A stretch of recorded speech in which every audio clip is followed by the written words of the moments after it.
সকল শিক্ষার্থীকে স্বাগত জানিয়ে শুরু করছি ম্যাথ ক্লাস। আজকে আমি ম্যাথ ক্লাসে পঞ্চম শ্রেণীর গণিতের অনুশীলনী ৮ পৃষ্ঠা নম্বর হচ্ছে 93।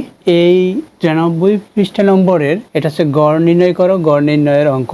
আমি ১ নম্বর অঙ্কটি কিভাবে করতে হয় তার ব্যাখ্যা দিচ্ছি। দেখো এখানে ১ নম্বরে দেওয়া আছে গড় নির্ণয় করো, এই ১ নম্বর, ২ নম্বর, ৩ নম্বর এবং এই ৪ নম্বর, এই ৪টি অঙ্ক, এগুলোর গড় নির্ণয় করতে বলছে। প্রথমে আমরা বুঝে নেই বা জেনে নেই গড় কি। গড় কি দেখো, আমরা গড়ের সূত্রটা প্রথমে লিখব। গড় সমান, এখানে গড় কথাটি এভাবে আমরা লিখতে পারি, প্রতি বলতে এক বোঝায়, অবশ্যই তোমরা এটা জানো, প্রতি রাশির মান বা গড়। প্রতির বলতে এক বোঝায়, অর্থাৎ একটি রাশির মান বা গড়। গড় হচ্ছে রাশিগুলোর সমষ্টি ভাগ, অর্থাৎ বাই রাশিগুলোর সংখ্যা বা রাশির সংখ্যা। রাশি কি? রাশি হচ্ছে এই যে কতগুলো সংখ্যা দেওয়া আছে, এগুলো রাশি হয়। এগুলো দৈর্ঘ্য বা এগুলো উচ্চতা মিটারে, সেন্টিমিটারে বা মিলিমিটারে বা কিলোমিটারে লিখতে পারে। বা এগুলো যদি বিষয়ের নম্বর হয়, মনে করি পঞ্চম শ্রেণীর, মনে করি 5টি বিষয়ের নম্বর 80, 82, 88, 90 এবং 98। এই যে 5টি বিষয়ের নম্বর, মনে করি এটা বাংলার, এটা ইংরেজির, এটা হচ্ছে পরিবেশ পরিস্থিতি সমাজ, পরিবেশের সমাজ লিখলাম, এটা হচ্ছে বিজ্ঞানের, এটা হচ্ছে অঙ্কের।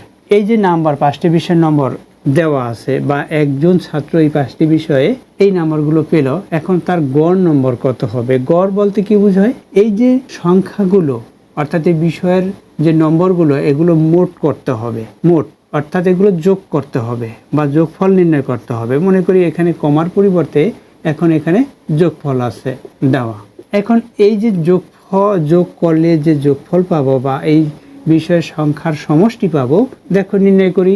এখানে 8, এখানে 8, এখানে 2, কত হয়? 8 8 16, 18, 18 8 লিখলাম। এখানে 0 আছে, এখানে 0 আছে, সেটা হিসাব করিনি। দেখো এরপর আছে এখানে 9, এখানে 9, এখানে 8, এখানে 8, এখানে 8, 18। আমি এই 18 8 লিখেছি প্রথমে। এরপর এই যে এক সংখ্যাটি এখানে দিয়ে দিই, 9 হবে। তাহলে এই একটা 9, দুইটা 9, তিনটা 9, 3 নং 27, 4 নং 36, 5 নং 45, 45 দিয়ে 2 কম দিয়ে দেই 43। অর্থাৎ আমরা যদি এগুলো যোগ করি, তোমরা এটা যোগ করে দেখবে যে এটা হয়। বা এখানে দেখো সবটা মনে করি 8, এখানে 8, এখানে 8, এখানে 8, অর্থাৎ 5 8 40। এখানে 1 আছে, এখানে 1 আছে বাড়তি, এই 2 42, আর এখানে এই যে 1 আছে, 1 যোগ করলে 43 হয়। তাহলে এই মোট নম্বর হলো এটা। এখন এই মোট নম্বরকে, বিষয় কয়টি? এখানে 5টি, বলছি 5টি বিষয়, এখানে দেখো 5টি বিষয়ের সংখ্যা কত? 5। তাহলে 5 দিয়ে যদি ভাগ দেই, এখানে 438 কে 5 দিয়ে ভাগ করলে আমরা এই উপরেও লিখতে পারি, আবার এই ডান দিকেও লিখতে পারি। যদি উপরে লিখি তাহলে দেখো এই কিভাবে ভাগ করতে হয় সেটা আমরা প্রথমে বুঝে নেই। এটা হচ্ছে, আমরা জানি ভাজক, এটা হচ্ছে ভাজ্য।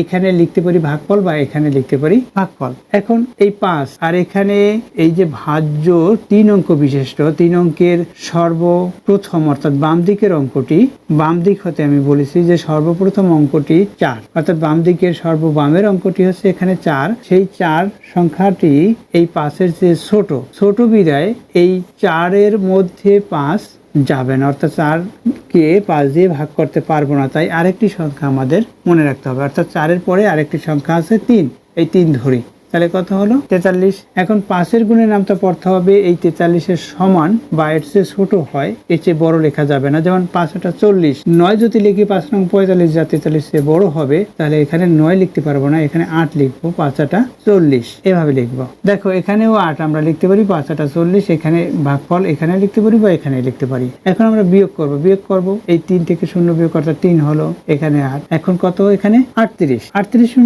মধ্যে 5 কতবার যাবে? আমরা 5-এর গুণের নামটা পড়বো। 5 7 35 কতবার? 7 বার। আর 5 7 5 8 40 হয়, এটার চেয়ে বড়, তাহলে 7 বার যাবে, 5 7 35, অর্থাৎ এটার সাথে এটা গুণ করলে 35 হয়। সেই 35 এখন বিয়োগ করি, তাহলে কি হবে? এখানে 3 হবে। 8 থেকে 5 বিয়োগ করলে 3 হবে, অবশ্যই তোমরা জানো এই বিয়োগ করতে হয় কিভাবে। তাহলে 3 হলো। এখন এটা দিয়ে কি এটাকে ভাগ করতে পারবো না? এটা ছোট, তাই ভাগ করতে পারছি না, আর একবারও যায় না। তাহলে কি করতে হবে? আমাদের এটার ডানে একটি একক অঙ্ক 0 নিতে হবে। 0টা সার্থক অঙ্ক নয়, 0 আমরা বাড়তি নিতে পারবো না, তাই এখানে দশমিক দিয়ে তারপরে এখানে 0 নিতে হয়। এখানে দশমিক দিয়েছি, এরপর শূন্য নিয়েছি। এখন এখানে কত হলো? 30 হলো। 5-এর গুণের নামতা পড়ি, দেখো 6 লিখতে পারি, 5 × 30। এরপর বিয়োগ করি, বিয়োগফল এখানে শূন্য হয়, অর্থাৎ ভাগশেষ শূন্য। তাহলে আমরা কি পেয়েছি?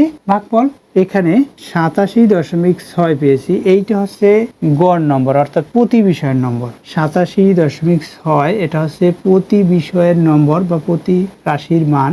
এখানে যদি আমরা এখানে রাশি, প্রতি রাশির মান বা গড়, এটাই হচ্ছে গড়। প্রতি রাশির মান, এটা হচ্ছে গড়। তাহলে গড় কি? গড় হচ্ছে প্রতি রাশির মান বা গড়, এটাকে আমরা গড় বলি। এবং রাশিগুলোর সমষ্টি, অবশ্যই তোমরা বুঝতে পেরেছো রাশিগুলোর সমষ্টি কিভাবে নির্ণয় করলাম, যোগ করে নির্ণয় করছি। অর্থাৎ রাশিগুলোর সমষ্টিকে বা যোগফলকে রাশির সংখ্যা দ্বারা ভাগ করলে, যেমন এখানে রাশিগুলোর সমষ্টি কত হলো? এখানে 438 এবং রাশির সংখ্যা অর্থাৎ বিষয়ের সংখ্যা হচ্ছে 5টি, 5 দিয়ে ভাগ করেছি, যেটা পাবো আমরা ভাগফল, অর্থাৎ 87.6 পেয়েছি। এটা হচ্ছে ভাগফল, এটাই হচ্ছে প্রতি রাশির মান বা গড়। আশা করি বুঝতে পেরেছো। তাহলে গড় কি? গড় হচ্ছে, এখন গড়ের সংজ্ঞা কিভাবে দিতে পারি, অর্থাৎ গড় কাকে বলে সেটা বলতে পারি। কিভাবে বলতে পারি? কতগুলো রাশির সমষ্টিকে রাশির সংখ্যা দ্বারা ভাগ করলে যে ভাগফল পাওয়া যায় তাকে গড় বলা হয় বা প্রতি রাশির মান বলা হয়। আশা করি বুঝতে পেরেছো গড় কিভাবে নির্ণয় করতে হবে। তাহলে দেখো এখানে আমি গড় নির্ণয় করে দেখাচ্ছি। দেখো, আমি একটি অঙ্কের সমাধান দিলে তোমরা অন্য অঙ্কগুলো এই একটি অঙ্কের মাধ্যমে করতে পারবে। এরপর দেখো, তাহলে নম্বর 1 আমরা কিভাবে করব? গড় নির্ণয় করো। এখানে দেওয়া আছে যেটা, সেটা আমরা লিখব। দেওয়া আছে বা প্রদত্ত রাশি বা দেওয়া আছে, এভাবে লিখতে পারি। যে কোনো একটি কথা লিখব, এটা লিখলে ভালো হয় তাই লিখতেছি। দেওয়া আছে, কি দেওয়া আছে, অথবা প্রদত্ত সংখ্যা, এগুলো সংখ্যা বা রাশি, প্রদত্ত সংখ্যা বা রাশি লিখি, প্রদত্ত রাশি, যে কোনো একটি কথা লিখবো। এটা সংক্ষিপ্ত দিয়ে আছে, এটাও আমরা লিখতে পারি দিয়ে আছে, কিন্তু এটা ভালো শোনায় না, তাই এটা দেওয়া আছে সেটা লিখলাম। তাহলে দেখো কি দেওয়া আছে সেটা আমরা তুলি। এখানে 8, 10, 13, 7, 9, 10 এটা দেওয়া আছে। তাহলে লিখি এখানে 1, 2, 3, 4, 5, 6, অর্থাৎ রাশির সংখ্যা 6টি। এখানে রাশির সংখ্যা 6টি। রাশিগুলোর যোগফল বা সমষ্টি, যে কোনো একটি কথা লিখব। যোগফল বা সমষ্টি, আমরা যে কোনো একটি কথা লিখবো, হয় যোগফল না হলে সমষ্টি লিখবো। সমান রাশিগুলোর যোগফল কি করব? এখন এগুলো যোগ করব।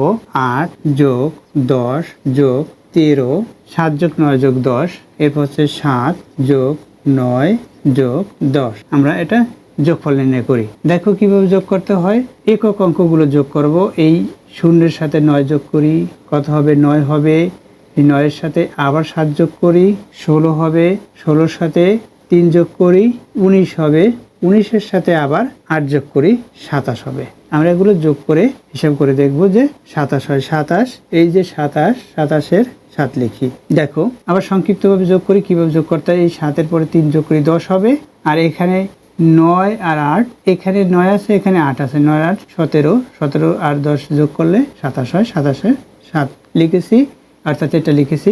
দশক অঙ্ক, 10-এর দশক অঙ্ক হচ্ছে 1। এই 1-এর সাথে এই 2 যোগ করি, 3 হবে। 3-এর পরে এই 1 যোগ করি, 4 হবে। 4-এর পরে 1 যোগ করি, 5 হবে।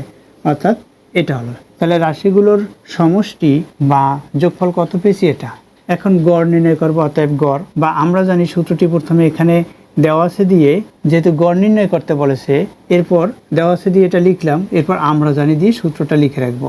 আমরা জানি, অর্থাৎ সূত্রগুলো এভাবে সাধারণত আমরা জানি দিয়ে সূত্রগুলো লিখতে হয়। আমরা জানি গড় সমান, সংক্ষিপ্ত লিখি আমি, এই পুরো কথাটা না লিখে এই পুরো কথাটা না লিখে শুধুমাত্র গড় লিখলাম। গড় সমান রাশিগুলোর সমষ্টি ভাগ রাশির সংখ্যা বা রাশিগুলোর সংখ্যা। রাশির সংখ্যা বা পরিমাণ, কতগুলো রাশি তার পরিমাণ। রাশির সংখ্যা অথবা পরিমাণ বলতে পারি, রাশির পরিমাণ।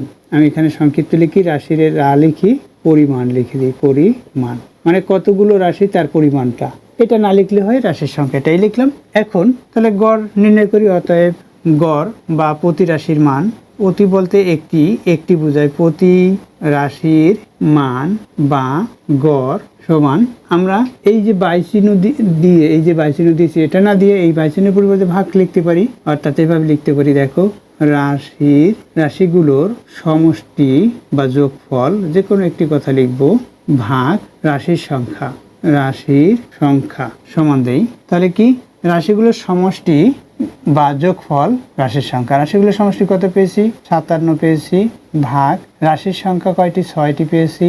দেখো এখানে 6টি রাশির সংখ্যা 6, 57 ভাগ 6 সমান দিয়ে এখানে ভাগফলটা লিখে রাখবো। প্রথমে আমরা ভাগ করে দেখি কত হয়। দেখো এখানে 57কে আমরা 6 দিয়ে ভাগ দিব। ভাগফল আমরা এখানে লিখতে পারি বা উপরে লিখতে পারি। 6 গুণের নাম তো আমরা পড়বো। 6 যেহেতু 5-এর মধ্যে যাবে না, তাই দুইটি অঙ্কই ধরতে হবে এখানে, অর্থাৎ 57 ধরতে হবে। 6 গুণের নামটা পড়ি। 6 48, 6 নং 9 বার যাবে, 6 নং 54। এখানে বিয়োগ করি, কত হবে? এই 7 থেকে 4 বিয়োগ করি 3, এখানে দশমিক দেই, দশমিক এখানে 0 লিখি, 30 হলো। তাহলে কত হবে? 5 × 30। এখানে কিন্তু বিয়োগ করেছি, বিয়োগ করার পরে 3 হলো। এরপরে দশমিক দিয়ে 0 এনেছি, 30 হলো। 5 বার, 5-এর গুণের নামটা পরে এই 30-এর মধ্যে কয়বার যাবে? 6। এখানে 6-এর গুণের নামটা পরে 5 × 30 এভাবে লিখলাম। এখন বিয়োগ করি, এখানে বিয়োগ করবো, ভাগশেষ 0 হলো। তাহলে দেখ গড় কত পেলাম? এখানে 9.5। তাহলে আমরা এখানে কি লিখবো? 9.5। সাধারণত গড়ে আমাদের এই যে ভাগশেষ যে থাকে, যেমন এখানে 3 ছিল, তারপর দশমিক দিয়ে 0 নিয়েছি, 3 আকারে ভাগশেষ আকারে রাখবো না, আমরা মিলিয়ে দিব, অর্থাৎ ভাগশেষ 0 আকারে তৈরি করব। এখানে ভাগশেষ যেমন 0 হয়েছে, এই 0ই তৈরি করব, অর্থাৎ মিলে যাবে যাতে, অর্থাৎ নিঃশেষে বিভাজ্য হতে হবে। গড়ের ভাগশেষ থাকে না, নিঃশেষে বিভাজ্য হয়, তাহলেই তো গড় হয়, অর্থাৎ প্রতি রাশির মানটা বের হয় সঠিক। এখানে 9.5 পেয়েছি, এটা হচ্ছে উত্তর। তাহলে আমরা উত্তর কি লিখবো? উত্তর 9.5, এটা বেশি উত্তর। আশা করছি বুঝতে পেরেছো। এই প্রত্যেকটি অঙ্কই এই একইভাবে করতে হবে। প্রথমে দেওয়া আছে দিয়ে লিখে, তারপর আমরা জানি এই সূত্রটি লিখতে হবে, প্রতি রাশির মান বা গড়। এবার রাশিগুলোর সমষ্টি ভাগ চিহ্ন এভাবে দিয়েও লেখা যায় বা এভাবে দিয়েও লেখা যায়। এভাবে দিয়ে লিখলে একটু কম জায়গা হলেই হয়। তাহলে দেখো এই একই নিয়মে এই প্রত্যেকটি অঙ্ক হবে। যেমন এখানে দেখো 2 নম্বরে এখানে কয়টি রাশি? 1, 2, 3, 4, 5, 6, 7, 8, 8টি রাশি। তাহলে 8 দিয়ে ভাগ হবে এর সমষ্টি বা যোগফলকে। অবশ্যই বুঝতে পেরেছো কিভাবে এই অঙ্কগুলো করতে হয়। এতক্ষণ ম্যাথ ক্লাসের সাথে থাকার জন্য সকলকে ধন্যবাদ জানিয়ে আজকের মতো বিদায় নিচ্ছি।